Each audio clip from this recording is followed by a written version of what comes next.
بسم اللہ الرحمن الرحیم۔ گھر میں رزق اور برکت والا وظیفہ۔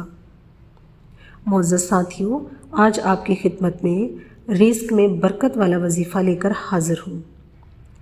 جو شخص اس وظیفے کو پڑھتا ہے، فرشتے رزق لے کر اس کے گھر میں آ جاتے ہیں۔ ہمارے پیارے آقا حضرت محمد صلی اللہ علیہ وآلہ وسلم نے فرمایا، یہ قرآن کی تمام آیتوں میں سب سے افضل آیت ہے۔ یہ وہ آیت ہے کہ اگر کوئی شخص اس کو چلتے پھرتے، اٹھتے بیٹھتے اپنی زبان پہ جاری رکھے گا تو اللہ تعالیٰ اس کے گھر میں، اس کے رزق میں ایسے برکت ڈالیں گے، اس کے گھر میں رحمتوں کی بارش ہوگی، اس کے گھر پہ رزق کی ایسی برسات ہوگی، اس کے رزق کے بند تالے ایسے کھل جائیں گے جیسے اس نے کبھی گمان نہیں کیا ہوگا۔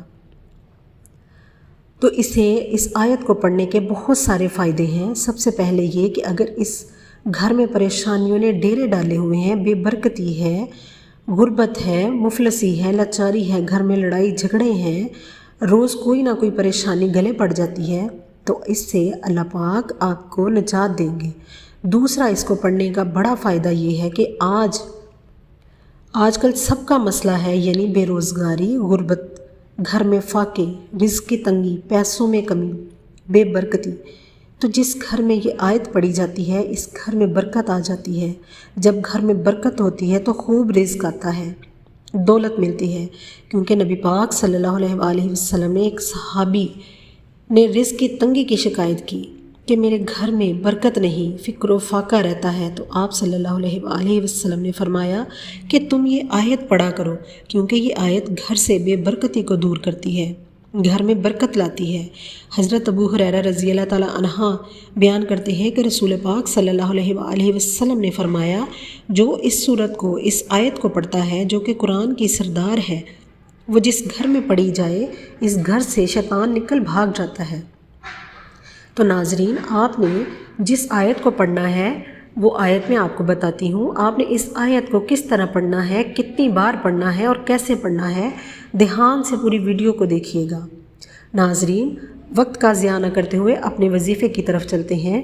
آپ نے آج بروز ہفتہ 27 شعبان کو جو وظیفہ کرنا ہے، اگر آپ آج اس وظیفے کو کر لیں گے تو آپ انشاءاللہ اگلے آنے والے ہفتے کا انتظار کریں گے کہ میں دوبارہ سے اس وظیفے کو پڑھوں۔ ناظرین، آپ نے اس وظیفے کو جو ہے صرف 21 مرتبہ کرنا ہے، کچھ زیادہ نہیں، صرف 21 مرتبہ پڑھنا ہے اس آیت کو۔ آپ نے وظیفہ شروع کرنے سے پہلے درود پاک پڑھنا ہے۔ آپ کو کوئی سا بھی درود پاک آتا ہے، آپ نے اس درود پاک کو پڑھ لینا ہے۔ اگر آپ کو درود ابراہیمی آتا ہے، آپ نے اس کو 3 مرتبہ پڑھ لینا ہے۔ اگر آپ کو کوئی چھوٹا درود پاک آتا ہے، آپ وہ بھی پڑھ سکتے ہیں۔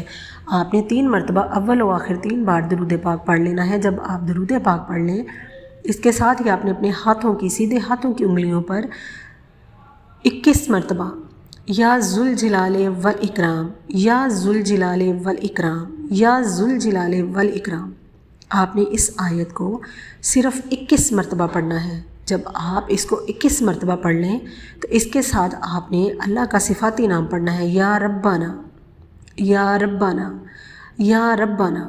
آپ نے اس کو 33 مرتبہ پڑھنا ہے۔ جب آپ اس کو 33 مرتبہ پڑھ لیں، یا ربنا کو 33 مرتبہ پڑھ لیں، اس کے ساتھ آپ نے سورہ کوثر کو 21 مرتبہ پڑھنا ہے۔ سورہ کوثر کو آپ نے 21 مرتبہ پڑھنا ہے۔ جب آپ 21 مرتبہ سورہ کوثر کو پڑھ لیں تو آپ نے پھر سے شروع والا درود پاک پڑھنا ہے، 3 مرتبہ پڑھنا ہے۔ اگر آپ نے درود ابراہیمی پڑھا ہے یا کوئی اور درود پاک پڑھا ہے، آپ نے پڑھنا ہے، اور آپ نے اپنے اللہ سے پورے یقین کے ساتھ دعا کرنی ہے، پورے دل سے آپ نے اس وظیفے کو کرنا ہے، کیونکہ یہ بہت چھوٹی اور بہت پیاری آیت ہے جس میں اللہ پاک کی صفات بیان کی گئی ہیں کہ اللہ پاک ہر چیز پر قادر ہے، ہر چیز پر قدرت رکھتا ہے۔ تو آپ اس آیت کو پورے دل سے پڑھیں، اس عمل کا وظیفہ کریں، کسی بھی ناممکن مقصد کے لیے پڑھیں، رب العزت اس مقصد کو ممکن کریں گے انشاءاللہ۔